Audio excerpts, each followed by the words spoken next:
ప్రభుత్వ వైద్యుడిపై తోటి వైద్యుల దాడి. కోటిలోని డిఎంఈ కార్యాలయం వద్ద ఘటన. డిఎంఈ కార్యాలయం ముందు బాధిత వైద్యుడు ఆందోళన. సాధారణ బదిలీపై ప్రభుత్వం ఇచ్చిన జీవో మేరకు అమలు చేయాలని డిఎంఈకి వినతి పత్రం ఇచ్చేందుకు వచ్చానని, ఈ జీవో అమలు చేస్తే హైదరాబాద్ సిటీలో పనిచేస్తున్న వైద్యులు జిల్లాలో పనిచేస్తున్న వాళ్ళు హైదరాబాద్ కు 40% మేర బదిలీలు జరుగుతాయని, ఈ బదిలీలను అడ్డుకునేందుకు డాక్టర్ పల్లం ప్రవీణ్ కుమార్, బొంగు రమేష్, రాథోడ్, వినోద్ కుమార్లు కుట్ర చేస్తున్నారని, తాను డిఎంఈకి వినతి పత్రం ఇవ్వకుండా అడ్డుకొని తనపై దాడి చేశారని బాధితుడు ఆరోపించాడు.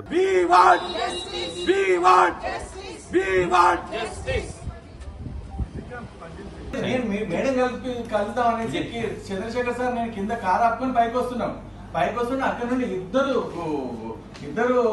ప్రవీణ్, బొంగు రమేష్ ఇద్దరు పైకి వచ్చేసారు. నా మీద ఒడ్డుకు వచ్చేసి ఆఫీస్ ముందనే పట్టుకొని కొడుతున్నారు. నేను ఏమనలేదు కొట్టనే అనేసి.